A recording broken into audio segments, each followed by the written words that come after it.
All right. This is our 12th episode of the MD Cast. 12th episode. And you know what else it is? Special. No. Oh. It is October. It is spooky month. Yes. So if you are currently not balls deep in a pumpkin right now, you've lost my respect. Why are you even listening to the MD Cast if you're not balls deep in a pumpkin? I mean, seriously, what the fuck is wrong with you people?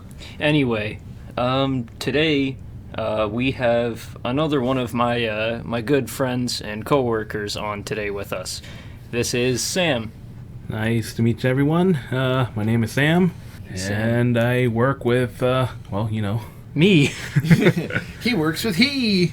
So yeah, Tyler is dead again. We forgot to also mention we went to Comicon today, and we got Tyler some furry ears, and he got tired of wearing them while we were at the convention, so he took them off, and all the other furries that thought they were one of him, they turned on him, and they started mobbing him and ripping at his clothes. You ever seen pigs eat a person? It's like that, but they're all dogs. By the time we fought them all away, it was too late.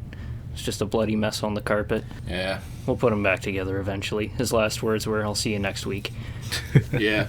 I mean, it's a shame. It's kind of what you get for going to Comic-Con nowadays. Furries everywhere. We wound up taking a furry survey, a furry anime fan survey, because they were just going around like, hey, who here is 18 years or older and an anime fan? And no one wanted to answer, but eventually Eric just decides, I'm feeling inquisitorial. I was inquisitorial today. So what was on the survey? There was a lot of, just very broad and strange questions, mostly pertaining to anime, but a lot of them were centered towards, how you feel about the transgender and LGBTQ a lot of community. Identity and community-based stuff. Okay. Like, how human do you feel on, a scale of 1 to 10? And yeah, there was one. One set of questions was it was a scale of strongly disagree to strongly agree, and it's do you feel like you are 100% human? Do you feel like you are 100% human and also something? Do you feel you are 0% human? If you could become 0% human permanently, would you? Okay, so these are trick questions they were trying to... They were doing furry recruiting. Yeah, you got to spin the wheel, and all of the results were just a fucking fur butt plug. But it didn't take us very long to start fucking up the survey. No. No. I actually tend to take these things seriously, very involuntarily, because it's I don't want to mess up someone's survey, and I'll just give some serious answers. And meanwhile, Eric sits there, he's like, I'm gonna put that I'm an incel. What was the next one? Or no, the very end one was what do you identify most with in the anime community? Why are you a part of the anime community? And I said, I like monster girls because I'm a filthy fucking weeb. Ooh. And then it said, what's your favorite part of the anime community as another one? And I just wrote down hentai and laughed. You didn't specify the category. That's true. These these are officially in their databases. This is what they are basing their surveys on. Mm-hmm. We have fucked with science officially, and what was we it are called? strong for it. What was it called? The thing that they were doing, was it Furr-Science? Yeah, it was Furr-Science, and I noticed just before we left, an hour or two before we left, we passed by their booth again, and I just start laughing. I'm like, it's a pun. It's Furr-Science. But Furr-Science. And I thought it was really clever because we are stupid when we go to cons because we go for a lot of art. Yeah. And we often commission people there, especially because there's just this one artist there really good at what he does. Mm-hmm. Good guy, too. He's a real nice guy.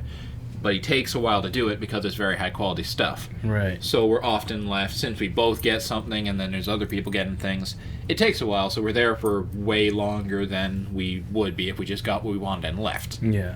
And so eventually we reached that point where we're just sitting in a corner and just shit posting on every level of existence. And it is basically just us losing our minds at a con. For like 6 hours. Yeah. So, like, work. Yeah. Oh. Man, you guys work is like a con? Yeah, but we don't have fun. No, we don't. There is no fun at our workplace. That's the slogan. If you smile, you die. If you smile, you die. Damn. Our CEO teleports behind us and picks us up and spears us into the wall. Good thing we're all depressed. So, Sam, Yes. a little while back we had one of our other coworker friends on by the name of Mitch. He's probably listening now. Hi, Mitch. Hi, Mitch. Hey, ugly. he'll get that one. It's already started. He'll get that one. I haven't said that to him for a while. Is there anything you'd like to say to him, because he had some slanderous things to say about you? He told me. I like it. It's funny. You know, I treat him like I treat everyone else there like a brother or like, friend, close friend. I treat Mitch more like a younger brother. Ah. You know, the one that you don't really want to give too much attention to. So it's funny when he comes up to me and he says all these things. I know he's looking for attention. Sometimes I give it to him. Sometimes I don't. I find it really cute. A nice play. Yeah. Like a cat with a mouse. Yeah, but he's kind of funny. Well, that's more wholesome than I thought it would be. We love you, Mitch. Just sometimes. Sometimes. So, topics. What are topics? Well, what has the week been like for everybody? Oh, ups and downs like anyone else. Damn, I've just had downs. You mean your life isn't a roller coaster? Yeah, man. It's It's like, actually a train. yeah, it's a train. And it's running over top of you. It's a train and I'm in front of it. Ah, okay. My life is actually just like one of those philosophy trolley things. There's a trolley and you're on the track and you can't divert it, but also there's 5 people on the other track and they're going to watch you. Oh my gosh. Okay, I So, get yeah. it. I get it. So that's the fun stuff. I had basically been doing a lot of work, schoolwork, college stuff, as you do.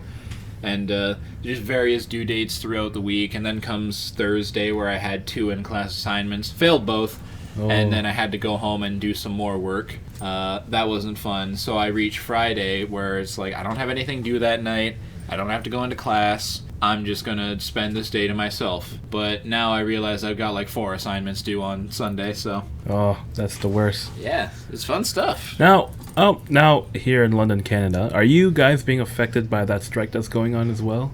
That's happening Monday? I think There's that's a strike? only Or is like that- high schools and public schools. Okay. Yeah. Actually, that's actually really fucked up though, because I saw like just posted on Instagram some snaps. This will probably all be blown over by the time this one gets released, anyways. But Nature still, released. I saw snaps of schools where because the janitors, they aren't going anymore. They aren't cleaning anything up. That's right. And like it's just people walking. Obviously, it's a lot more blown up because the students are taking the piss out of it too, where they're like throwing trash cans all over and they're like putting them in stalls. For sure. Yeah, you pissing on refuse the to floor. clean something, they'll make it dirtier. Yeah.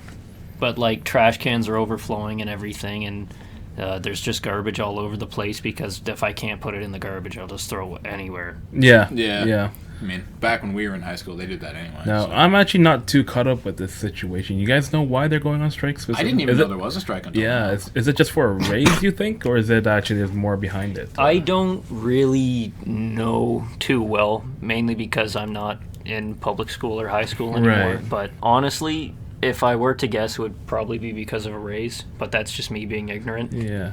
Well, it makes sense. I think I heard they were going Fucking for a bird. raise. I hate that clock. Why do you have so many birds in your room? It's His to remind me. existence is permeated by birds.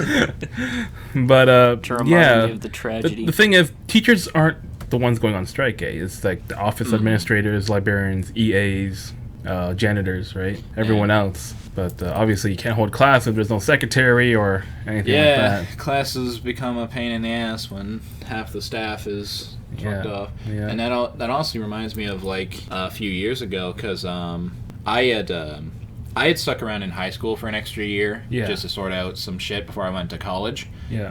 Meanwhile, our friend Sushi, who we've mentioned before, has he went to college, and he's in the same program I am in, but he's farther ahead. And during that time, while he was in there, teachers went on strike. So there was just a multi-month period where he had no classes, and he basically just got completely fucked over because you know, they don't have anything to teach you, but you're going to go on anyway. Oh, you have to still go to class? You don't have to go to class, obviously. They couldn't because there was nothing to teach. But you know, you still have to progress at the end, and they basically say, so, about all those important things you learned before, we didn't learn any of that. But he was, he had to deal with that, and apparently. And I remember because he always says, you know, hey, if you need any assistance with something, you know, let me know. Same program. Yeah. And so I'd say, like, hey, you know anything about this? No, the teachers were on strike. We literally never did that. Oh, man. Don't know a thing about it. Now, in his situation, could he have done, like, get a refund for his that year or that term? I think they set it up so that, I think they set it up for some kind of compensation, but to be fair, with our school, I wouldn't be surprised if they didn't. Okay. Because it's trash. And... oh, it's awful. No, I know some last year students, when they're on their last year or last term of their program, teachers were able to extend it, their term, so they were able to end up completing it properly. I've never heard of that. Yeah. Was last year when the big strike went on? Yeah. Where, like, school was down for, like, almost a month? I think so. I think it was last year. Was it last year? I believe it was last the year. years just kind of blend along now. Yeah, I believe it was last year, because I drove my way to work, and they're beyond the street. Mm-hmm. Yeah. Mm. I think it was during winter, before winter, because I know they had a barrel, and it was chilly. They lit a fire in the barrel and kept themselves warm that way. Ah, so. Yes. The tried and true. The good old barrel fire. Yeah. All right, I have a topic idea. Oh, boy. If you could plan your wedding with, like, no maximum amount of money that needs to be spent, what would you do? I've personally wanted always 2 separate weddings. 2 separate weddings? Yes, one where I would have my relatives, my family members from all over, and one separately with just my friends. I think that's a good idea. One of the reasons is I'm Asian, so we have a lot of family members, relatives. Makes sense. I don't want to book, like, 100 people for a wedding. That's only for my family and relatives. And then have extra, 50 close friends all matched up in one big wedding. That's too much work, too much organization. And the thing is, too, about weddings in general is you can only fit so many people in one place as well. Exactly. And I also imagine it's such a different environment, right? You know, the wedding you have with your family would be one way, but then, you get with the boys. Exactly. It's like, hell yeah. The one at the family would be a lot more formal, and then the one with friends would just be like, this feels like my actual wedding. Yeah, exactly. Exactly. Especially with my culture and everything. We're Vietnamese. We're kind of traditional in our weddings, the way we do things. So, I wouldn't want to drag like 50 of my friends into a 2-hour tea ceremony or something like that. Yeah. A 2-hour tea ceremony. Yeah. That would be quite the experience. I'm not sure what I would do, because, like, I don't know. I have some interest in having, like, I won't say standard, but I mean just kind of this nice wedding, kind of the picture image of what you think when you say wedding. I think it would be a nice experience. But I guess I would just try to do something that is, as, I suppose, to meet whatever kind of fantasy or expectation my bride would have. Right. Because I don't have a whole lot of crazy expectation for that. It's just I would like it to be nice. Yeah. But if they want something, if they want their blue roses, I'll get them a goddamn bouquet of blue roses. Yeah. What about seasonal, like seasons? Would seasons matter to you guys? Like, winter. The season I get married. Honestly, yeah, to get married in, because winter would be, you're dealing with the cold, the snow. Summertime, it might be too hot. It wouldn't matter too much to me, because I'd probably just do it inside. Well, fair. But I mean, like, getting there, going home. Well, I'd say probably autumn. Autumn would be my preferred time. Right. Okay. I love the fall, because the thing is, spring is all right. Tends to get pretty rainy, and the weather is very off and on. Yeah. Summer is way too hot. I cannot handle heat. That's same here. Winter, I do like winter. I think it's a very pretty season. and I appreciate snow as a visual. It's a pain in the ass to get around in, and it's just it can get super cold, and it only gets worse. Yeah. Fall, it looks nice. It's got a nice breeze going through. Yeah. I know my mom would hate it. She hates the cold, and she hates breezes like that.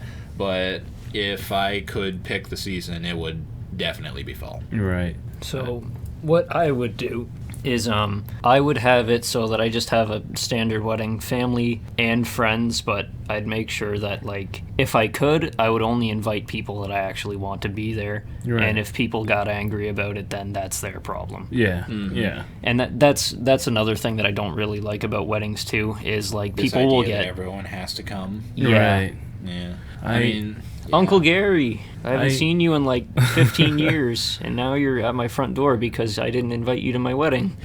yeah. I don't want to hear from my grandpa who takes about 20 minutes to get his socks on when he's like, why didn't you invite me? I wouldn't even be able to make it out there on my own, and I might like shatter my hip if I tried to sit in the pews. Why didn't you bring it to my house? Yeah. Inconsiderate asshole. Actually, in Asian cultures, there's some Asian cultures that are like that. You know, if you get married in Canada, then you have to go back to your homeland and get married there as well for your other relatives. Yeah. That just makes it sound even more expensive. Yeah, that's I mean, correct. 2 weddings and travel. Yeah. And I mean, that would also be, that's just a dick move for anyone you want to come to it as well. Yeah. Like, that's always the funny thing, right? You invite someone to a wedding, and obviously, you know, if they actually want to be at your wedding, they probably, you know, care, and they want to support you, and they want to see you be happy with it or whatever. Yeah. But at the same time, it's like, it's also expensive for the people who got to come, and it's even worse if they got to fly over something. Yeah, exactly. Mm-hmm. And it's like, if I invited someone to a wedding and they said, you know, I'd love to come, but it's tight, can't really make it, I'd be cool with that. Yeah. You know? I don't think I would ever be mad at anyone that couldn't make it, honestly. Mm-hmm.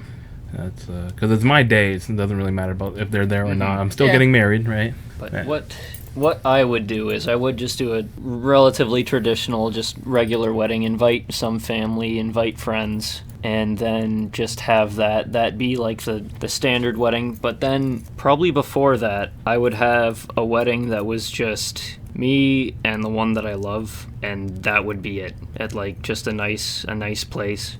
Yeah. Because if you can't be on your own with this person, then you probably shouldn't be with them, and it should just be you two for like For sure. because the way I see it is, it's just going to be you two against the world after that. Yeah. Kind of have like your own romantic Like this moment of binding. This moment of you two dancing on top of a rooftop and just being like, we got this. That would be nice, just Yeah. on a rooftop, have a nice dance. I actually, honestly, personally, I feel like I wouldn't even need a wedding. You know, if the other person doesn't want a wedding, I wouldn't want one either. Some That's people are the- like that. Honestly, I It's feel not like a bad fine. idea, too. Well, Because yeah, weddings are expensive and they're Yeah. not really necessary. and then instead Exactly. of going on like having an expensive wedding and then going to fucking Fresno for your Yeah.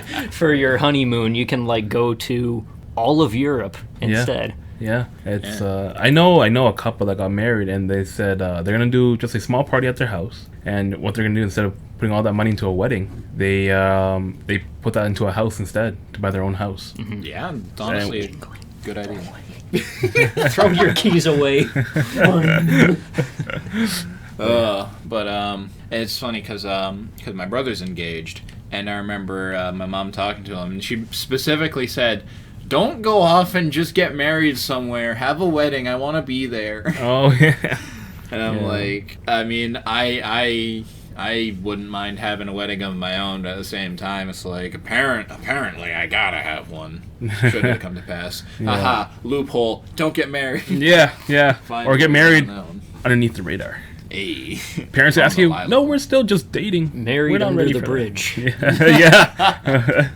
Yeah. Specifically play Under the Bridge during the wedding. That song is about doing heroin under a bridge. Then I'll give my wife heroin. Forgot about my love Jeez. under the bridge downtown. Couldn't get enough. But honestly, if I had all the budget, I want to do a wedding like on a beach, on like On a a nice beach. nice beach.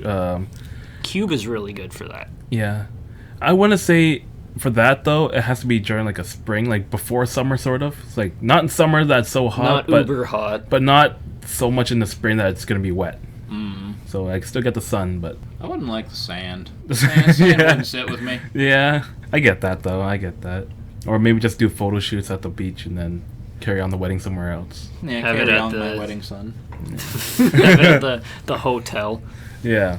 Hotel wedding. A very nice beach hotel.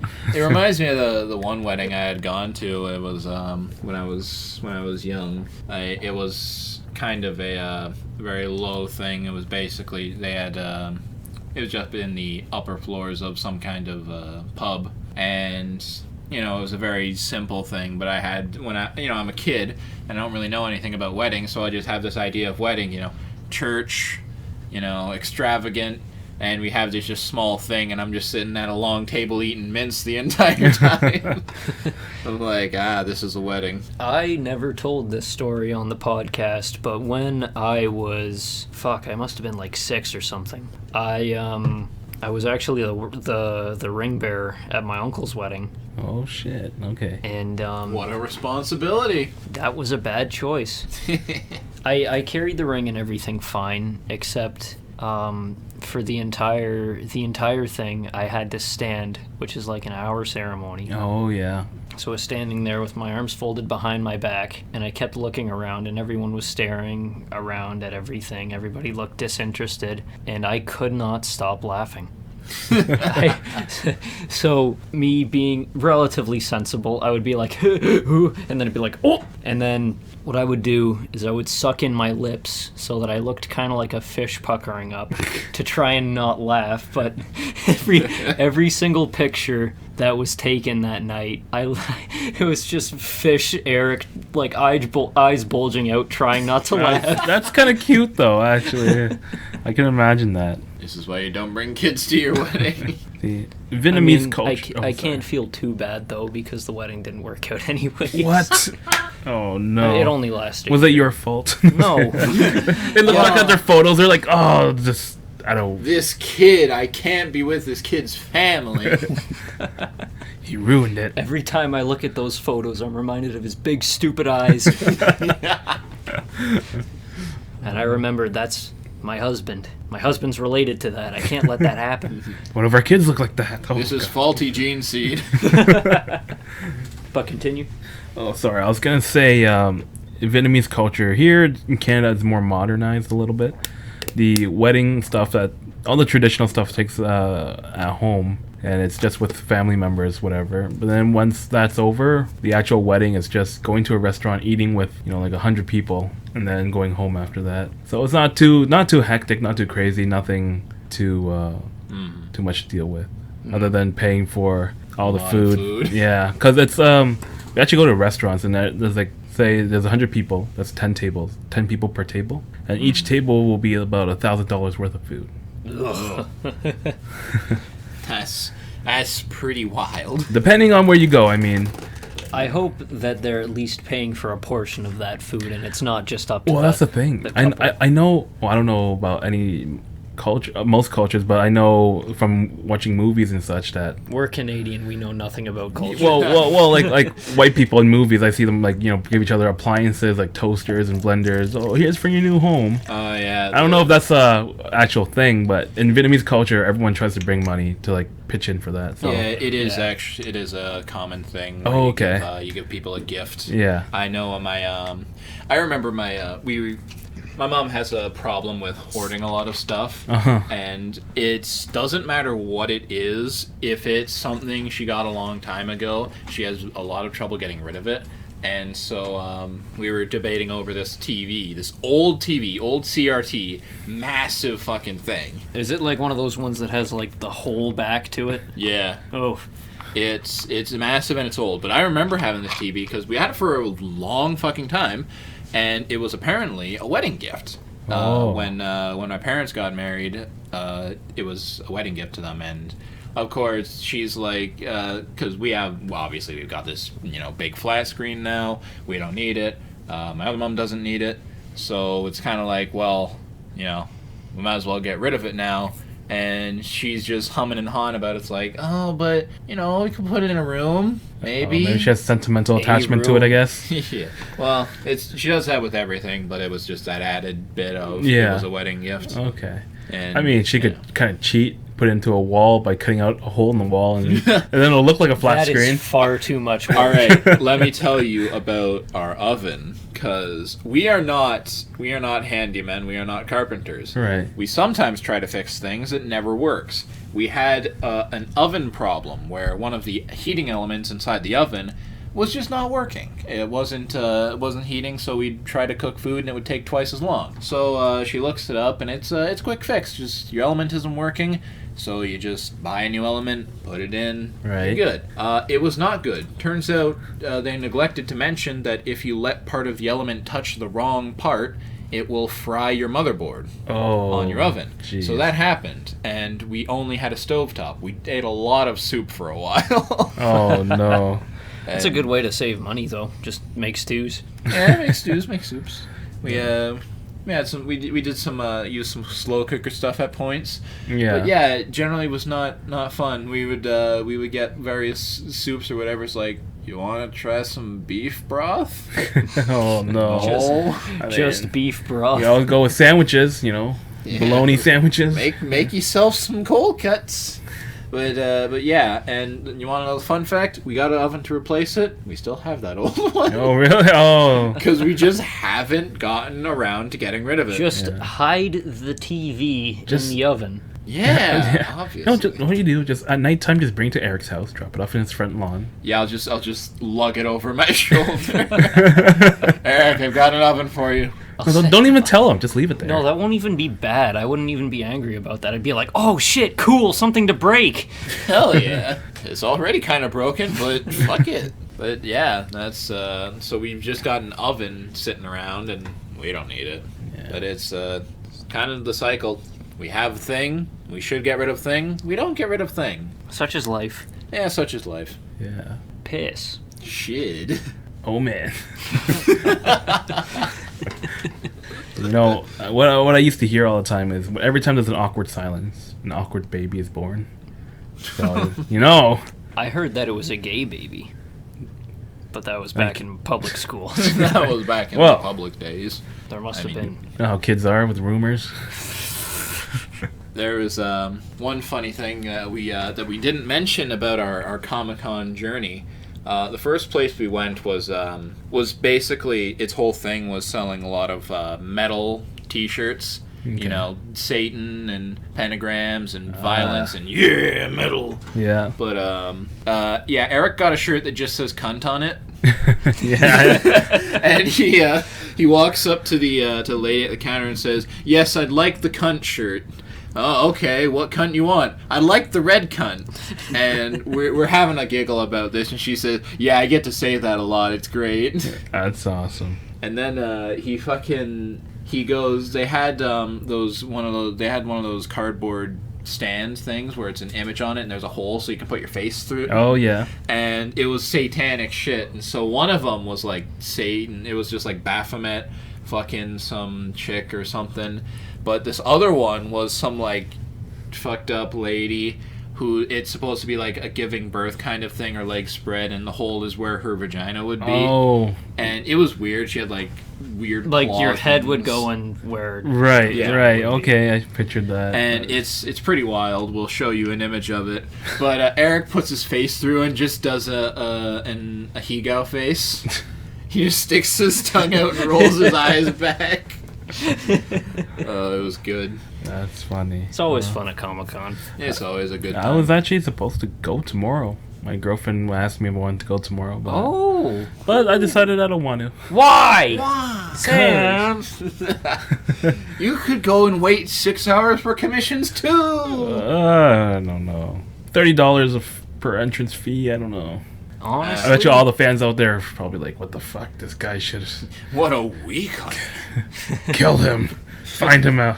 You brought a pack of donuts. You know what you could have done? You could have spent that money on going to Comic-Con. Fair. But I mean, to be fair, it's just a money sink. Because we had actually talked about this with some people while we were there, because a lot of the vendors there, they're just people, so they talk to you all about whatever. Yeah. But we had talked there about with someone about how a lot of people tend to just come. They come for an autograph of a famous person, and then they leave. Yeah. You know, they come and they go. I've seen that quite a bit, actually. There's some videos of people who do these autographs, and they're actually kind of disappointed, you know?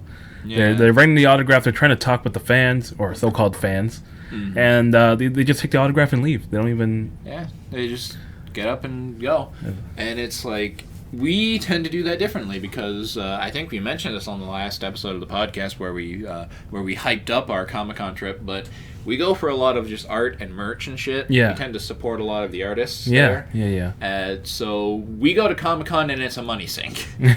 You know, some people go there and they shake the hand of someone they like, and they get an autograph and then they leave. You know, maybe that's a $60 autograph at most. Right. But then they leave. Well, we spend like a lot of money getting a lot of things, and we don't really stick around for a lot of the famous people. Oh. Although we did see Ricky Berwick. Yeah, Ricky Berwick. Do you know who Ricky Berwick is, Sam? I am uncultured. Maybe if I saw his face, but... No, you're just clean. Hold on, I'll pull up a picture of him. Yeah. Ricky... How do you spell Ricky? Ricky, Ricky. Berwick. Yes. Berwick. He's this guy. He's on YouTube. Oh, okay, I know him now. Okay, Yeah, okay. he's, See, I don't know names, but show me his face and I know him. Yeah, he's a guy whose his whole shtick is that he's fucked up. Yeah. And I imagine he's a good sport about it. I don't really watch his content, but it was just apparently it was a thing. He was there, and I remember we passed by and we see the booth, and I'm like, it's him. He's here.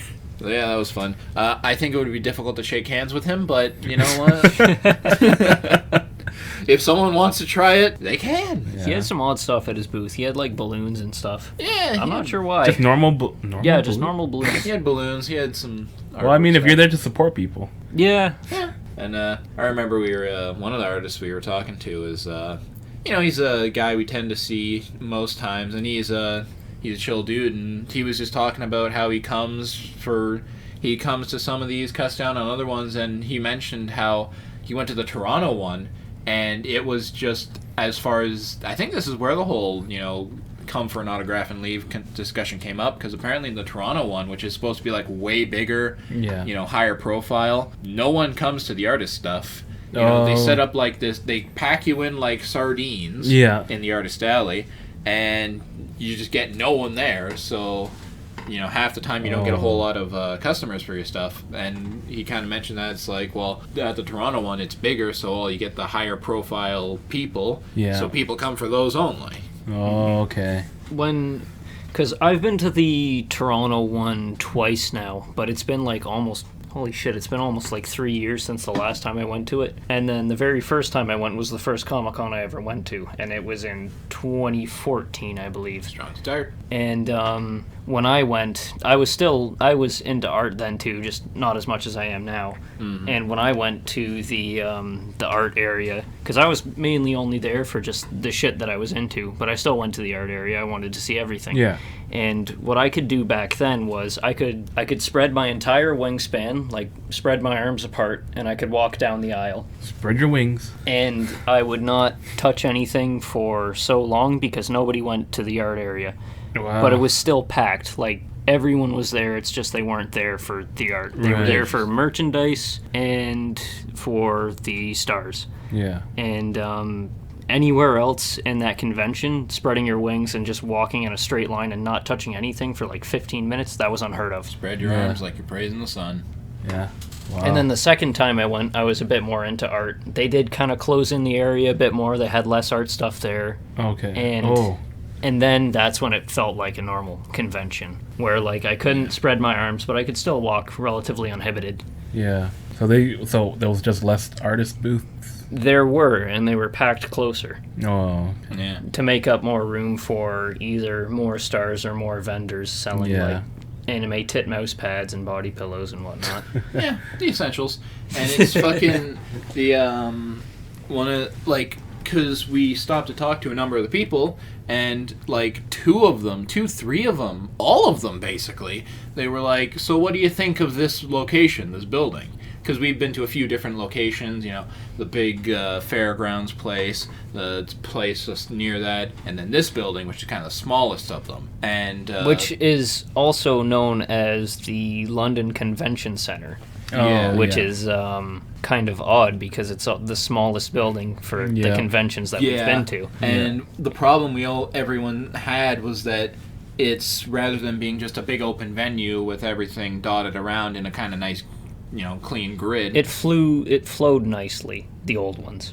Yeah, there was a flow to it, and everything was kind of just out there for you to, journey into. But this one, everything was segmented into different rooms, tucked away in corners. Oh. We couldn't find the artists at first because, they just weren't around, and we had to talk to this one guy, and he's like, oh yeah, they're tucked behind the stage at the back of the building. So we had to go back there. And when we got around there, it had a big sign saying, this is where the artists are. Yeah. That's pretty shitty, I feel like, especially for, like, the artists or whoever is tucked away. Mm-hmm. Yeah, and I mean, the thing is, right, there wasn't a whole lot of space for them to be in other than that, but it's, it's unfortunate to just kind of be tucked away in there. Yeah. Because not last year, but the year before, it was held in the place that's right beside the casino, which was a relatively big building. That one was always my favorite one. Yeah. And then the year after that, it was moved over to, I don't remember what that building's called, but it's where they keep all the animals. The Agriplex. Yeah, the Agriplex. Oh, okay. And I guess enough people complained that it smelled like animal in there that they moved it. But they didn't move it back to the good one before. Yeah. They moved it to the smaller convention center. That doesn't make any sense to me. I don't know. Because they've been getting more and more people each year. It's just, they're making the building smaller. Yeah. I don't know why they're doing that. Yeah, and I mean, it's one thing, because cons tend to have a lot of people walking around in them. Yeah. It's one thing in the other places, but in this location, you're stopping and starting because there are just walls everywhere. Yeah. Every person is an obstacle. Mm-hmm. And going back to the very first Comic-Con that I went to, that one compared to the ones that I'm going to now, and like even the second time I went to the Toronto Comic-Con, the first time it honestly looked like I was a kid in a Disney World commercial, because it was incredible. And I'm not sure if it's just nostalgia talking, but like it was a big venue, and not big in the way that so many people were there that you couldn't walk. It was just a massive place. They had almost every single floor open. They had panels everywhere. They had art everywhere. And not only that, but the culture, it was really there too. It wasn't just people there going to just buy merch or just talk to a celebrity or just be there because they didn't have anything else to do. There was like a strong cosplay presence. There was a strong, people actually trying to sell their games there too. Okay. Enthusiasm. Mm-hmm. Yeah. Because I couldn't take a step without seeing something incredible. Yeah. And then it just feels like it's been going downhill since that first one. Yeah. It might just be because I'm getting older. You're and my always standards are a the bit higher later on, but like this first one though, I saw like five Warhammer cosplayers, endless stormtroopers and like clone troopers and everything, like very, very cool looking Batman cosplays, Deadpool cosplays, even though Deadpool wasn't that big of a thing back then either. Jokers, even some very niche anime stuff too. Like I saw an Angel from Angel Beats, or what was her name? Kanade. And like full wingspan and everything. Like it all looked very, very, very cool. Like it looked like a San Diego Comic-Con or an LA Comic-Con. Yeah. Brought to Canada. Do you feel like people are just getting more like unmotivated each year, or? Honestly, kind of. Yeah. Yeah, I mean, well, the more people come to it, they've seen it before. Yeah. They probably come to a lot of cons. You can't put your all into everyone. Yeah. It's, it's unfortunate. Or maybe they're just saving their efforts for like, the bigger cons or such. Possibly. Yeah. Yep. Although one thing I enjoy seeing that just kind of puts a smile on my face is when you have like when you have couples that do a cosplay thing together. Yeah. I remember we were sitting there doing some art things, and I look behind me, and in strolls this fucking dapper motherfucker wearing a Plague Doctor mask, and in comes his wife or girlfriend or something. She's also dressed as a Plague Doctor, and I'm like, that's awesome. cute. That's awesome. I have a friend like that. She does cosplays like almost religiously. She goes to every single con. She has her own IG profile and everything. And she meets this guy, her new boyfriend now, and or I wouldn't say new anymore, but he does cosplay too. And they do it both really good. Like they're both dedicated to it 100%, and it looks great, you know. Yeah. And cosplay is very interesting. It's one of those things that I probably couldn't do because it relies a little too much on, myself, my physical self. Right. But it's a very creative art form that I feel it's something a lot of people can really put a lot of heart and soul into, and I think when you do it well, it shows. Yeah. Mm-hmm. Yeah. It's also very easy to tell when one person is a lot more into it than the other with the double cosplays, because I remember I saw one too today when we were just kind of sitting in the panel waiting for the art to be done.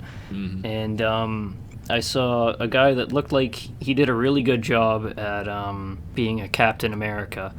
And then I can't remember what the girl's name was, like the girl that he was in love with, but it just looked like she was very, very, honestly, very disinterested, because all she had was just a blonde wig on to make it look like she was Captain America's wife. Oh, okay. Yeah, I mean, that's another thing about it, It's one of those things you have to put some level of enthusiasm into it, otherwise you might as well not. Or just let them go as what they want to be, too. Yeah. Well, even if they don't want to go as anything, Yeah. Because I say that about cosplay, You don't have to cosplay anything when you go to these things. You don't need to cosplay at all. If you want to, do something you want to do and put some heart into it. Do something that is going to make you happy. Exactly. That's why I'm very hesitant to go as a cosplay, because the amount of moving around that I do at these cons just to like get to the art, get to all the shit that I want, it would not make sense for me to go as like a big bulky cosplay, or like even have to deal with the discomfort of just like having makeup on or anything like that. Yeah, and I mean we sit around for a while and we go find art, find merch, and then get out, and not always the greatest idea. It's not always the greatest motivator to dress up and go all out for it. And for the past, he wasn't there this year, but almost ever since we started going to the London one, there was a guy that would always cosplay as Pyramid Head, where like he would be on the stilts and everything. I think I've seen that. And he'd have the big pyramid on his head, the like life-sized sword that he has too. The Great Cleaver. And he would just sit there the entire day, like 6 hours, just on the stilts, That's not crazy. really moving around much. And I'm like, yeah, that's very good commitment to your cosplay, but I don't see them enjoying that day at all. Oh man, I don't know. You gotta want it if you want. Maybe they're there for that. like fans, like if they have fans and stuff. Yeah. So, but then maybe at least he's good at what he does. Yeah. But. Oh yeah, definitely. It's just I could never do that because I know what I'm there at the Comic-Cons for. Yeah. One thing I also enjoy is just noticing, like, with each year how deeper into understanding different fandoms and shit I am. Yeah. Because, you go the first year, you see some stuff, and you're like, okay. And then, maybe in the intermittent years, you get into, like, a fandom, or you watch a show or something or whatever. Yeah. And then suddenly you start seeing everywhere just cosplays of this, and you kind of take a sec, like, were these people always here? Yeah. Were there always people cosplaying these things, or was I just so blind? Yeah. The answer is both. One thing that I noticed as well is if something was popular this year, it will show up definitely next year at Comic-Con, because I remember last year Boozette and like Bowsette and all that was very popular last Super year fan stuff. Yeah. And didn't see anything of it at the Comic-Con, and no one even knew about it. Yeah. hardly anyone knew about it. Yeah. But it was still popular like months before that Comic-Con, and saw nothing at it. And then this one, you could not go to a single artist venue or even like some merch stuff where they were selling like T-shirts, and almost every single one of them had like a Bowsette thing there. Okay. We, the first guy we stopped to, he had a Bowsette, a Boozette, and a Trumpet. He had all of them, and they were pretty good. And I'm like, and you can tell the reason is because they probably made these things closer to the time this was actually popular. Right. But now is the time where they're at the venue, so they're selling their stock. Yeah, that makes sense. Too. But it's just, it's interesting to see. So we're expecting next year we're going to see all these new Jokers. Probably. Honestly, yeah. If I haven't seen the new Joker movie yet, but if it's as good as people are saying it is, we will definitely see a lot of it. Yeah, because I know for Halloween, like when Joker, like the last couple Jokers came out, people for Halloween they would dress up as Joker or Pennywise. Joker has always been a staple ever since the Dark Knight one. He's kind of the Batman villain. And with each iteration, because that's another thing with each iteration of Batman, they just reimagine him while keeping the same core principles, and it makes him kind of fresh again. Yeah. And I'm pretty sure they kind of do that again with the new Joker. I haven't seen it, so I don't really know. But I mean, honestly, we're gonna see a lot more Joker come back. Joker is honestly my favorite hero. Villain. He's a hero in my eyes. Well, you know what? Good on you. Please stay away from my family. I think one day we were talking about our top 3 superheroes. I think I chose the Flash. I chose one more, and then my third pick was Joker. I'm not sure if it was Eric or Mitch or someone was like, "That's not a hero. That's a villain." I'm like, "No, he's my hero." He's my hero. I can't even remember what I said for that. Rorschach. I think you also said Flash as well, I think. I know someone else so. said Flash, yeah. Rorschach is a very good hero. I like Rorschach. Yes. Rorschach is a fun one. Haven't seen anything Watchmen for a couple of years. I thought... When was the last time Watchmen was really in the limelight? I thought Watchmen was going to be redone. That's what I heard. Was it? Why would it be redone, though? I'm not sure. Just like, I don't know if it's another movie or just like a whole remade one. I'm not Actually, sure. it might be an HBO show. I think I saw something about Okay. Because I heard something about Watchmen, but then it fizzled away so quick. Did you ever watch Game of Thrones, Sam? I actually never did. Okay, never mind then. Yeah. Sorry, I apologize. It's all good. I mean, I haven't watched it either. I'm uncultured. My mom was all over it. I didn't. Oh, yeah. I've just been hearing a lot about... Because I did watch Game of Thrones, and I really liked it, but... I heard about the ending. I heard about how... Oh, everybody's talked about the ending, and I have some very stern words for all of them. I liked the ending. Oh. I thought that it was very good. Without spoiling anything for people who are starting to watch Game of Thrones or are midway, I just know there was just a crap ton of complaints about the ending, and some people want it redone too. They spoiled, every single news outlet spoiled it. Yeah. Fair, but... They did that themselves. Yeah, I mean, that's kind of just how it is, and I don't know. Well, I never started watching it in the first place. I might watch it later because my mom is planning to rewatch it. Because here's a fun fact that people outside of Canada don't know. The release for the Blu-rays and DVDs, the physical releases of Game of Thrones, it's really fucked up. Oh. Because my mom likes to buy things physically because we don't really have streaming services and our internet's shit anyway. Mm-hmm. So we just buy them when they come out and she watches them. Yeah. She's waiting for the final season to come around, but the problem is it released in America and everywhere else and on streaming sites or whatever, and it's obviously aired already, but it takes months and months and months and months and probably upwards of a year for it to actually come out here. Yeah. I do hate that. It's a pain in the ass, and I have no idea why. Yeah. But apparently she was thinking of, because it's just been so long since she's actually seen the rest of the series, she's going to rewatch it. And she's like, hey, you want to watch it? Because I know you haven't seen it. I'm like, probably. Yeah. Sure, why not? Didn't actually see a lot of Game of Thrones around the comicon this year either. I saw a bit of just general stuff, some Jon Snow here and this and that, but not a whole lot. It's kind of run its course. Yeah. After that ending, I guess everyone just just fizzled. Well, and that's kind of what happens when you have a big thing. It runs its course and it ends. Yeah. And everyone, not only is it over, and you're not going to get any more content. And it's also just that the ending was not to people's liking. Whether it was good or not, people didn't like it, and so it leaves us on a sour note, and no one talks about it anymore. Yeah. Now it's become taboo. Game of taboos. Oh, what kind of other shows do you guys like watching? If you guys Recently, I had just last night, because a friend of mine basically just messaged me. He's like, "Hey, have you watched The Boys?" The Boys. I'm like, no, because it looks like just another one of them superhero shows that I'm not really interested in. And he said, well, it's basically what if there were superheroes and they were kind of marketed and famous, but they were all assholes. Oh. Kind of like Watchmen. Yeah, that's how he sold it to me. That's funny. He said he's watching it. He's like 3 episodes in, and he's kind of fallen in love with it. And he also thinks it's something I'd like because it gives him great Watchmen vibes. And right. He knows that I liked Watchmen. And so I wound up watching it, and I found it interesting. I do like it. I'm like 2 episodes in. Yeah. But I was watching it. I asked my mom if she wanted to watch it with me.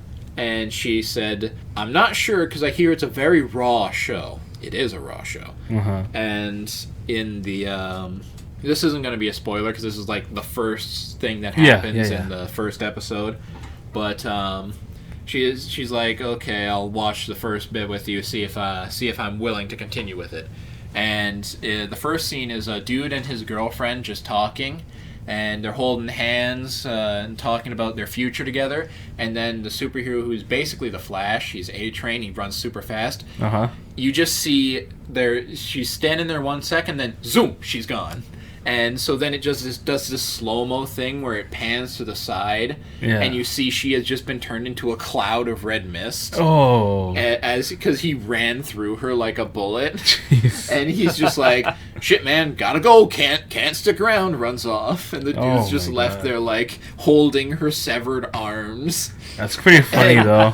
Just the second, because I sit there, I'm like, oh, geez, I guess we're going to... Because I knew this scene was coming. My friend had shown me this scene beforehand. Right. So I'm like, I guess we're going to see if she's willing to continue watching this real quick. And they're having their moment, and my mom's sitting there. Just a second, you hear the zoom. She's like, oh, geez. She walks away? Or is she going to continue? No, she continued watching. She did that thing where you kind of put your hand in front of your face, like, oh yeah. And then it pans to the side, and you see like the fucking splatter everywhere. That shock humor. She's like, She wound up continuing to watch it because she said it was so over the top. It was not necessarily the kind of graphic realism that turns her off of these things. Yeah. But it was a fun time. Yeah. So that's kind of what good. That's kind of cool. I also watched Stranger Things recently. Oh, how's that? Okay. Unpopular opinion. I think it's so fucking overrated. Yeah. Because I get some of the reasons why they made the characters kids, but I feel the biggest reason why they made them kids was to justify the fact that they are all idiots. Maybe. And I feel they're constantly doing stupid things, thinking stupid things, and just being useless.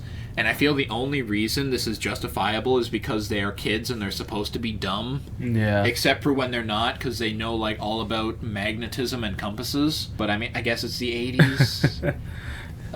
So yeah. And I found it interesting, but it's like the ending was a cop-out. All sorts of things were bad, and it's dumb. Yeah. And that's another one we bought. Like physically, we bought a Blu-ray of that. Oh, okay. And for some reason, they show with any Blu-ray, they show trailers at the beginning. For some fucking reason, the trailer they show at the beginning of Stranger Things is Stranger Things Season 2. Oh. Which spoils Season 1. Oh, that's weird. Oh, that's dumb. It's fucking... and you can't skip it, by the way. We tried.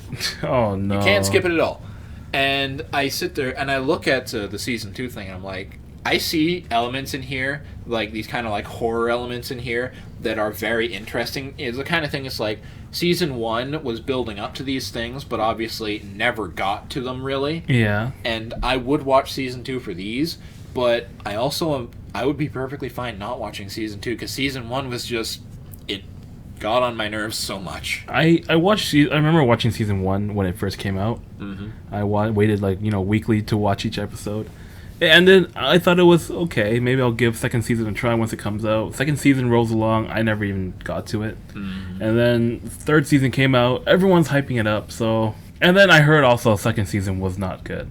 Yeah. So to spoil that for you. I had heard from someone else that second season was not as good, but I mean, honestly, it's not a high bar. It takes a lot for me to actually stick with a show. Okay. Where like I'll watch the first 2 episodes of almost anything recommended to me if I can get around to it. So I watched maybe like the first 3 episodes of Stranger Things, and then I just couldn't get into it. Okay. It felt kind of slow for me. It's hard to get into. It's one of those things that it's so desperately setting up for a second season that it's just such a slow burn. Yeah. Regardless, I didn't even get to that point. Yeah. But one show that I really liked, because I don't even really watch that much TV. I just rather read or just paint Warhammer in my spare time. Or edit podcasts, which I'll be doing tomorrow. But one that I watched that I really liked was BoJack Horseman. So I'm completely caught up in that. I binge watched it like probably a year ago, and then I sat with bated breath waiting for the next season to come out. And now they're on their last one, and I don't know what to do with myself. Now, I haven't seen it. Is that like kind of like raw humor, kind of like the Family Guy, Simpsons sort of raw humor, or like Archer? Oh no. No, it's honestly, if it didn't have the comedy elements, it would be a drama. Oh. It feels very real.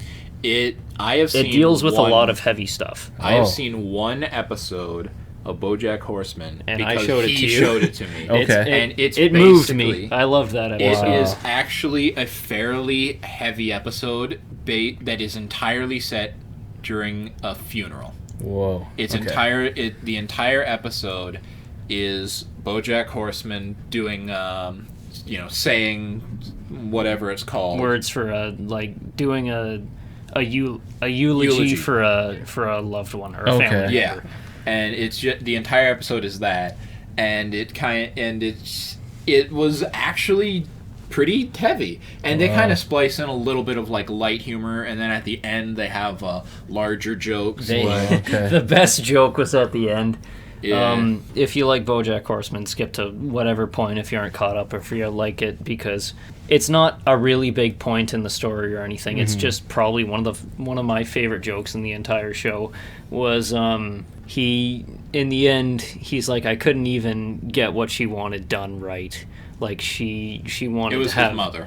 Yeah, she wanted to have an open casket, and he just said, have it a closed casket, I don't care. Yeah. And after having a very heartfelt talk with the audience of people that were watching, he opens the casket and says all she wanted to be was seen. So he opens the casket, he looks down with a bit of a puzzled face, he reaches into his pocket and starts ruffling with a piece of paper.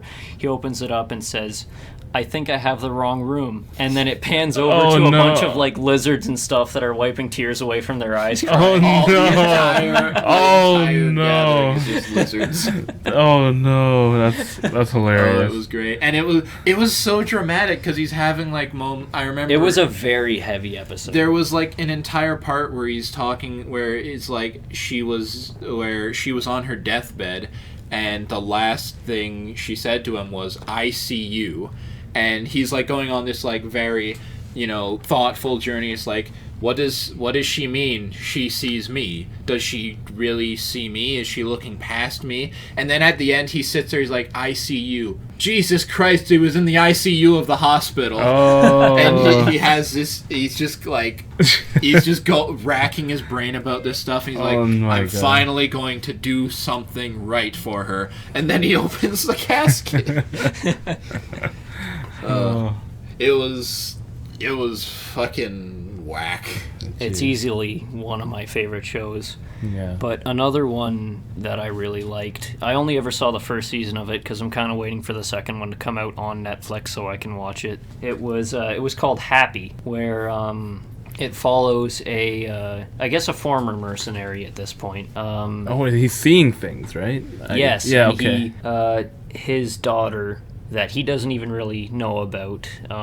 She she gets kidnapped by, I guess, a guy that dresses up as Santa, and he's all fucked in the head, but that's kind of beside the point. She gets kidnapped by Santa, so she sends her imaginary friend over to help the detective find her and save her. So it's a bit of a buddy dynamic duo kind of thing of That's kind of funny. Of like an imaginary friend helping up a literal fucked up psychopath. Because it's either in the first or second episode, he gets captured and is starting to get tortured, but by some events he gets free and he just brutally murders everybody that was torturing him, and he leaves one of them alive just to kind of watch as he hammers a guy's head in with a fire extinguisher. Oh, jeez. And he just kind of looks at him, grabs the fire extinguisher, and lustfully starts kind of like throttling it with his hips, and then he sprays the shit all over him. Oh, that's great. It's a funny show in a very fucked up way, kind of like The Boys. Okay. I recommend it. It's funny. That's great. A lot of good shows out there if you look for them. I just don't often look for them. Yeah. Ugh. I've been just reading more. Yeah. Reading is kind of what we do. Yeah. A lot of books. I just don't get around to TV, you know. I don't bother to watch weekly. I don't have the streaming services. So. Yeah, that makes sense. Yeah. If, so, you know, I only watch things when they're recommended to me mainly, and sometimes something will grab my interest, but not often. Okay. I used to watch a lot more anime online on totally legal sites. Right. You know, but we do not endorse piracy, but we are pirates. we live in Canada. It's the capital of piracy. It's the only way we can get around. Yes. Yeah. But I used to watch a lot of anime, but you know, eventually I just slowed down, and now I just read a ton of manga. Yeah. I like the medium. Yeah. It's a good medium. Yeah, Sometimes I'll fair. still watch anime, Yeah, but that's mainly I fair. just buy it. Yeah. I can't read manga. I used to read them on websites that are legal, and then but I also read on legal websites. I could never get around to reading actual like chapter books or like novels or anything. I find mangas a lot easier to read. I mean, Oh, yeah. Now, you know, keep in mind, I am not illiterate, or I am not bad at reading in any capacity. I'm actually very good at reading. Same here. But I just find it very easy and appealing to pick up a comic and, you know, read it. Yeah. Warhammer really got me back into like reading actual chapter books, because there was a long period in my life. Okay, not popular. Little known fact about me: I actually did not know how to read until I played Skyrim. Oh. I knew how to read. I just did not really care to read at all. Okay. Yeah. So like I was at a grade fucking 3 reading level all the way up to like maybe grade 7. Wow. And then I actually started reading when I played Skyrim, because I'm like, this game is hard. I don't know what these words are. I don't know what I have to do. And then I started reading, and I'm like, oh my god, I can read. And then I actually started reading again. See, who said video games are bad for you? Yeah. Yeah. But I never really read chapter books until I was in high school, when it was required. Yeah. And after that, for a very long period of my life, I did not read chapter books. I started reading manga, and then I'm like, oh yeah, this is nice. And then I started playing Warhammer, because some of our coworkers got into it. Yes. Some of you guys forced me. Yes, we forced your hand. We grabbed you by the belt, and we Grabbed my threw you wallet into and paid for stuff I didn't want. We threw you into this world that you didn't ask to be in. But I started reading Warhammer, and oh my god, like I can read like half an entire chapter book in one day now, because I just can't put them down. I love them so much. That's crazy. The weird thing is, in high school I used to love reading all the books that we were required to read. Oddly enough, I liked them all. But after high school, I never touched like another novel.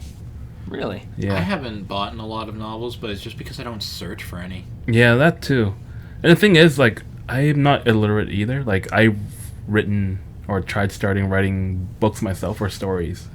And I would show people and they say, oh my god, this is so good, like please continue making it, finish it. But then I can never continue either because I just got unmotivated and I was like, I'll just start a new story. You start fighting against yourself too, where like you'll go back and you'll read it and you won't like it as much as you thought you did it. That's the what I first mean. time. And then I start a new one and then I can't, and then I don't complete that either. I'll do like one chapter. Because I did the same thing because I never really liked reading books that I was required to, but I liked writing. I really liked writing in high school. Yeah. Oh, we should do a collab. We should Collaboration. like a 3-author, 1 book.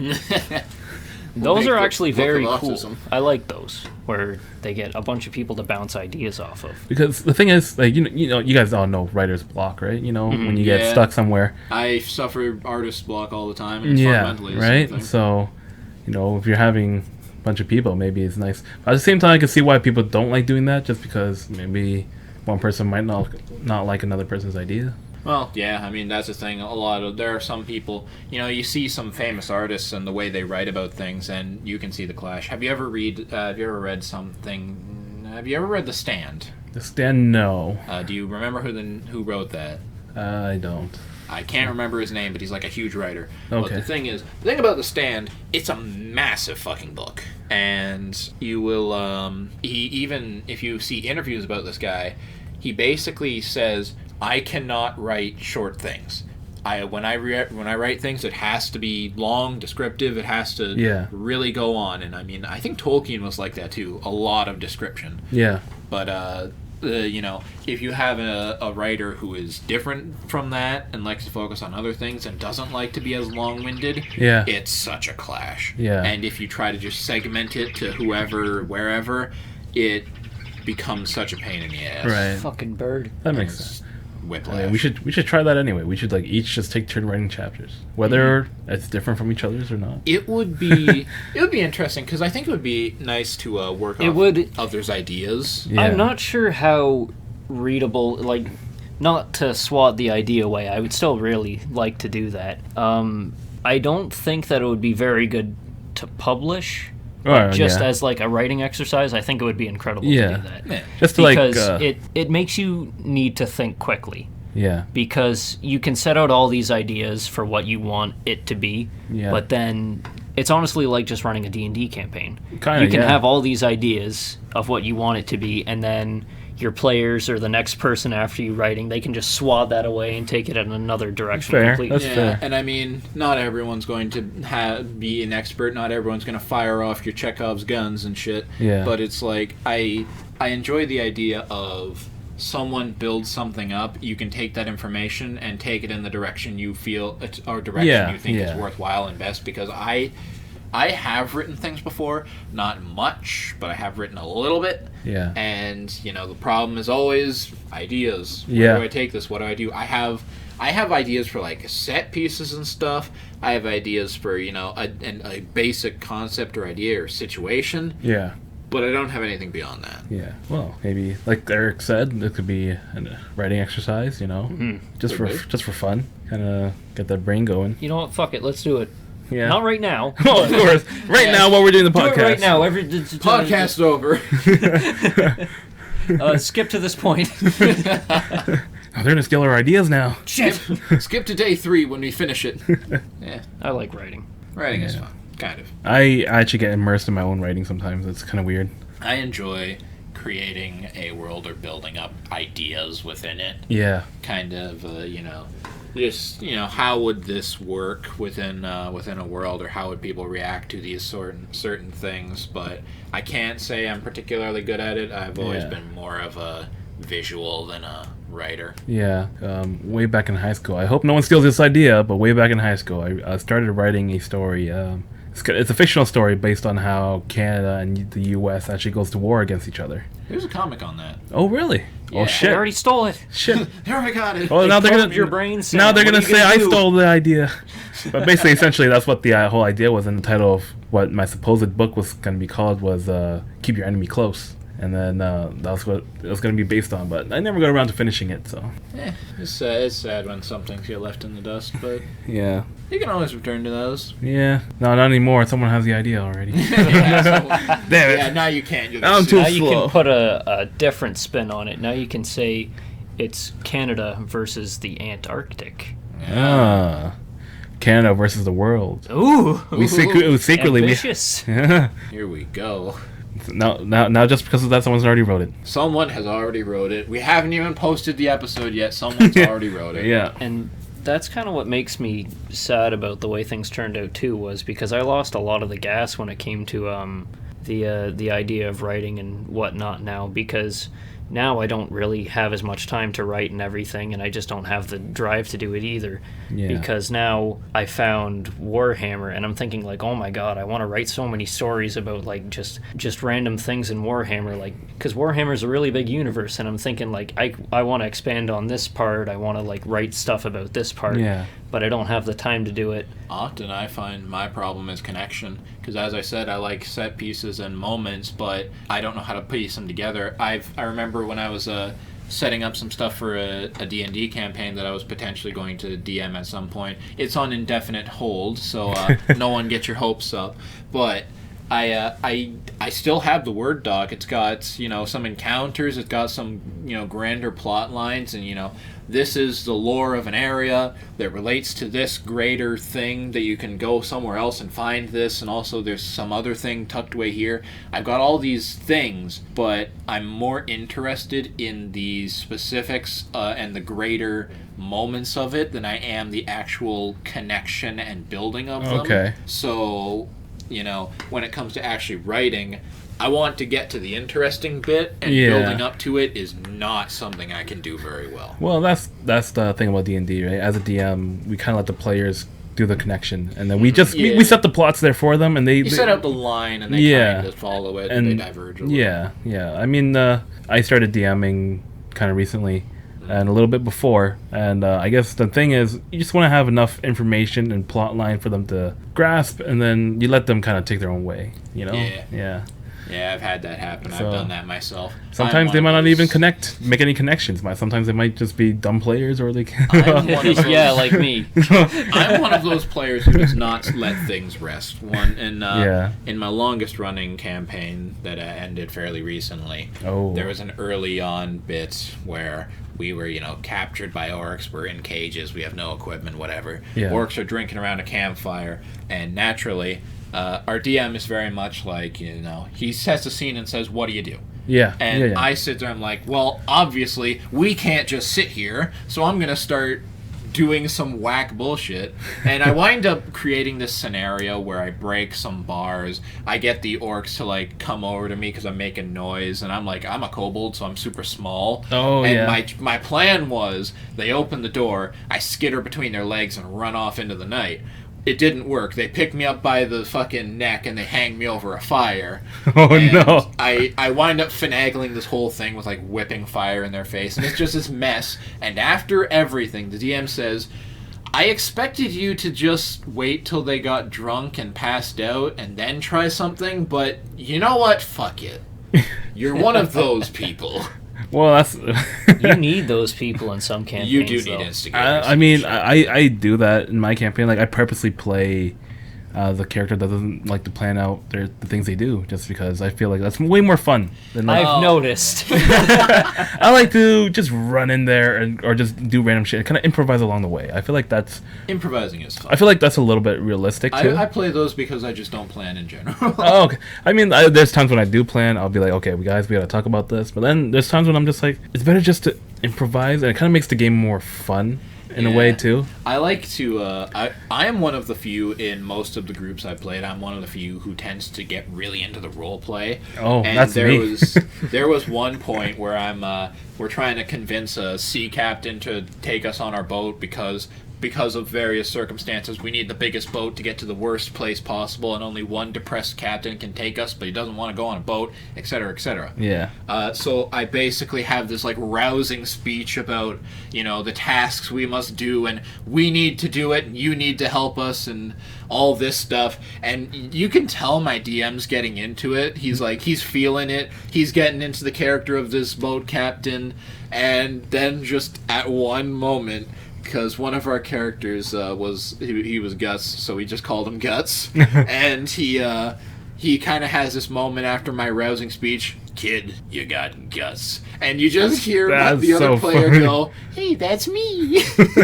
And instantly, my DM just goes, I have lost all enthusiasm for this. It's over. Oh, no.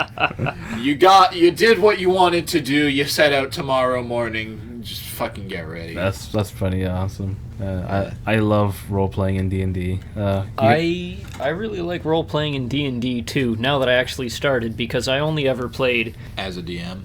Yeah, I played as a DM once, and then after that I actually played as a character, and then I played again as a character. And the first time I played, I felt like I wasn't really role playing. I felt like I was just me. You were Eric playing a game. I was just Eric playing a game. And then the second time that I played in your campaign, Sam, I was a violent drunk. Yeah. Which is also just me, but a different aspect of me. Yeah. I feel I could improve my role play with those things. I feel I need to get more into I am this character, I know what I know, and I'm going to do what I think. Yeah. Because I always stop and I sit there, I'm like, all right, guys, you think this is a good idea? And most of the people I've played with have been fairly passive. They're like, sure, do whatever you want. But I'm always trying to check with them. I'm like, you want to do this?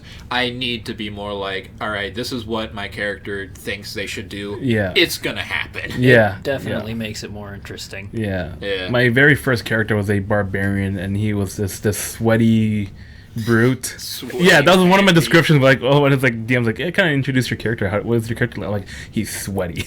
He's always sweaty. He is sweaty. He is large, and he is uncomfortable to be around. It was really funny. And like, what he would do, like, we'd be in this dungeon, and there'd be like feces on the wall with blood, like for markings and stuff. And he would just grab it and rub it on his body as like kind of like a warrior's mark. Uh-oh, stinky. Quiet phone. We don't order anything. Anyway, that was really fun to play. Yeah, it's a good idea. That was a good idea. Oh, they answered it. I guess Eric will have to edit that out so people don't hear the number. Yeah. But I feel with the I do really want to get into roleplay because I really enjoy making characters. Yeah. One thing I want to do at some point is play a bard who is kind of a dancer. I want to play like a changeling dancer. Okay, yeah. And I think that would be really fun to play. Yeah. I also sometimes want to play an evil character, or like try to play an evil character without it being just slaughter. Yeah. Because I think if you allow yourself the will to be like, I'm not a good guy. I feel you can let loose with the whole this is what my character thinks thing. For sure. And it's something I want to do. It's just you don't get the It's hard being a lawful good character when there's like neutral people in the party as well. Well, that's another thing, right? Because you don't want to like just say no, this is morally wrong. We can't do this. You get into some parties and everyone wants to either do their own thing or they want to do everything as a group. Yeah. And either way, it gets really difficult to play a lawful good. Yeah. And I wanted to play. I have a paladin set up for a game. I don't know when it's going to start, but I have a paladin set up, and he is lawful good. And I'm trying to. I kind of finagle some things so that he can be passive, because I know one of our people is like I think he's actually evil. Or he's at least chaotic in some way. It might be chaotic neutral, because he's a pirate. Okay. And I'm like... Just like us. I'm trying to finagle some things like, how would this guy react to this guy doing bad things? Because obviously he is like that, and I don't want to bash in my own party member's skull, right? Because that's kind of a dick move. Yeah. But this you is don't my want to character. Also go to great lengths to try and reform him either, though. Yeah, and it's like I kind of try to figure that out, and it's an ordeal. The thing about D&D is that alignments can change. So someone that's they can. And chaotic can actually end up being just neutral.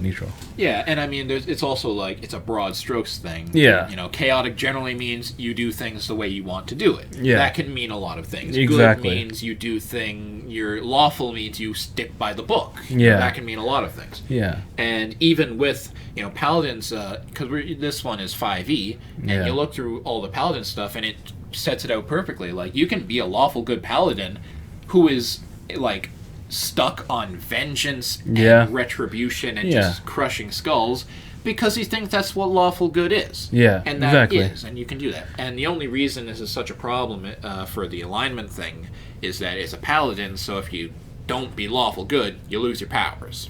Yeah. And then you're just a guy with a stick. Well, lawful good can still a very be big sharp stick. It's more of a blunt, Yeah. ball-peen hammer, but But the thing about lawful good is that you can still be passive. Like, you know, like I was reading up a campaign where this guy was playing a lawful good character, and his teammates, some of them went to jail, and they were asking him, you know, break us out, and he said, you know what, you guys got yourself into this. You you got hungry?" yourself into an issue, you will deal with the punishment. Yeah, sort of thing, or like, you know, Deal just- with it yourself. Yeah, That's sort of thing. interesting. And that's still technically lawful good because Well, you are following Right? laws, and Yeah. I mean that's another thing you can do. And the only problem with paladins is that they must stand up to injustice Yeah. if they see it. yeah, I remember in an old campaign I did, a friend of mine was playing a paladin. I was playing a rogue. Yeah. And I was chaotic neutral. And of course, we go we tuck in at an inn for the night, and I'm like, all right, I'm gonna yank everything I can from the adjacent rooms.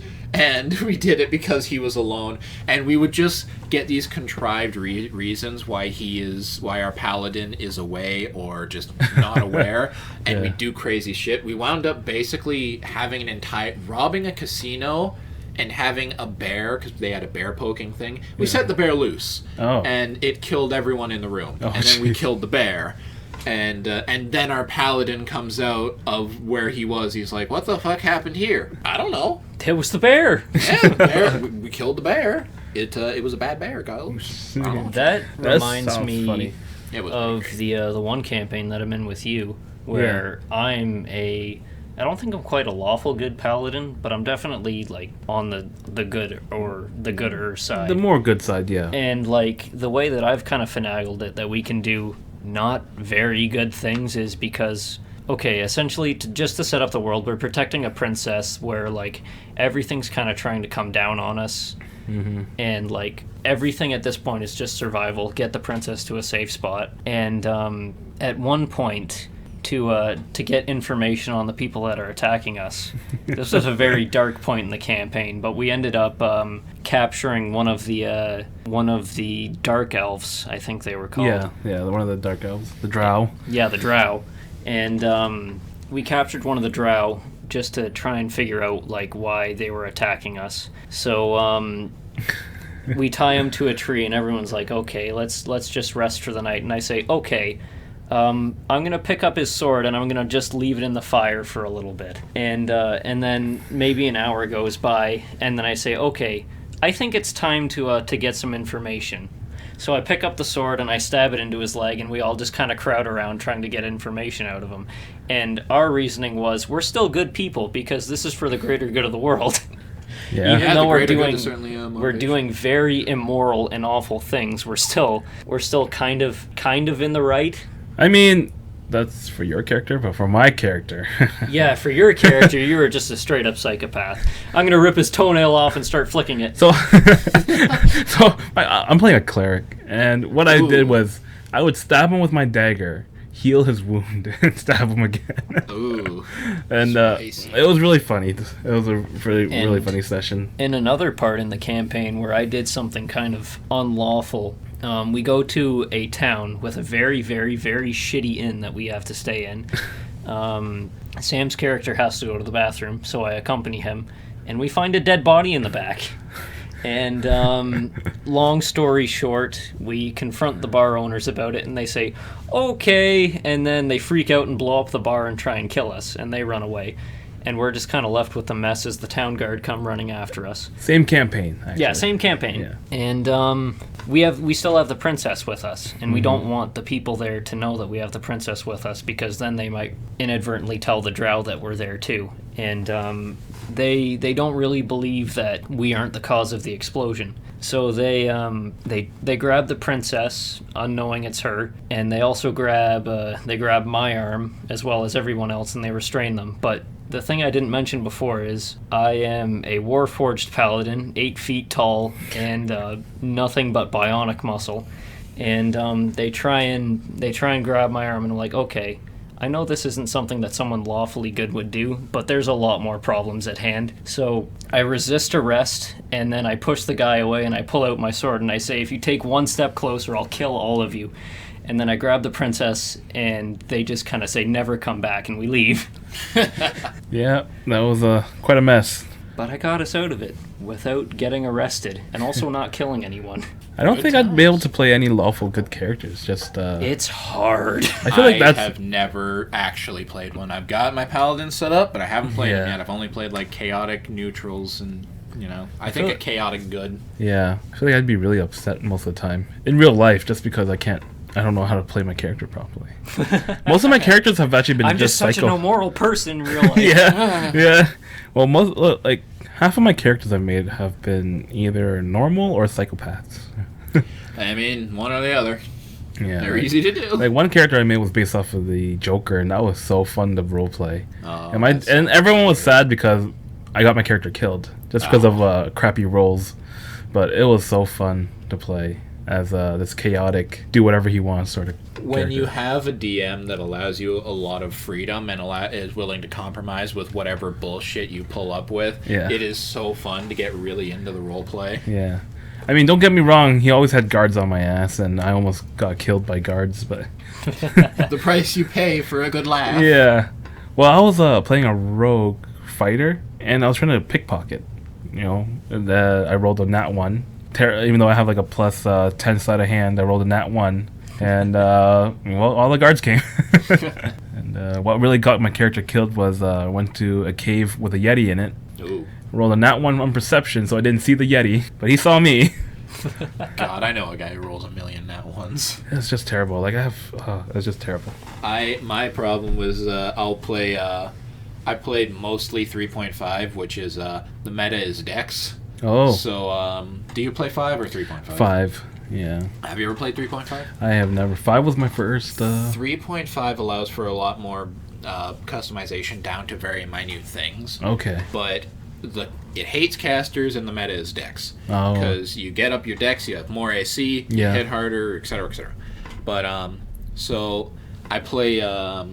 I've played rogues before, and I will always try to do something like flashy or interesting when I'm bored. Yeah. So there are times where I'm like, I'm gonna dive to the side like Max Payne and whip some knives and do some whack shit. There's one time where there's 2 guards and this like big armored dude who is the boss we're trying to kill, and I'm like, all right, I've got my daggers, and I'm a rogue. I have sneak attack. So can I run at them, kind of do a tumble to get like right by them, spring up, and then just spin and stab the big guy in the back for a sneak attack. Yeah. And of course my DM's like, you know what? If you do this, and this, you can. Well, exactly. Yeah. He's like, that sounds pretty fucking rad, so go ahead. Yeah. So I'm like, all right. So so I run forward. He's like, all right. First you're gonna roll a tumble, and so I roll a tumble. I rolls pretty well. And he's like, roll a reflex because this guy's he's gonna clip you. And you want to see if you can dodge that. And so I do it. He's like, okay, you've gotten behind, you've rolled right past him. The guys don't know what's going on. You can now strike the big guy for a sneak attack. And I miss. Oh, and I just felt so dejected. And he just turns around and just beats the shit out of me. That happens, man. It's funny. You know what else happens though? The podcast has to come to an end. Yeah, I've found ever since getting into D&D, once I start talking about it, it goes on forever. Oh, it's like me with Warhammer. I'm very glad none of you engaged. Yeah, but it was a good lengthy episode. Thank you for coming and listening to the thank you for inviting me. Well, thanks for coming. Yeah. I'm sure Mitch is going to come back and trash talk or something. Yeah, be sure to rub it in his face. That way he'll come on just to spite you. lie to him. Just be like, yeah, I talked shit about you all podcast. We'll get them all amped up. Yeah. Get him amped up, have And him then hanging on every just word. to see that you didn't really say that much. Yeah, that'd be funny. You called him stinky. call him ugly all episode. I didn't go by Yeah, his because name. I kind of got him slated for the next one. So. So funny. I'm gonna go back to work. I'm gonna talk shit about him the entire time. Like amp him up the entire Yeah. week. Anyway, we gotta end it. Yeah, gotta end it. Thanks for watching. Do please subscribe. Maybe, please. We're begging you. Yes. It helps feed us burritos and shit. It has been your usual hosts, Eric and Kyle. Tyler Tyler's is dead. dead once again, and he has been replaced with our good buddy Sam. Thank you for coming, Sam. You're welcome. Thank you for having me. We will catch you next time.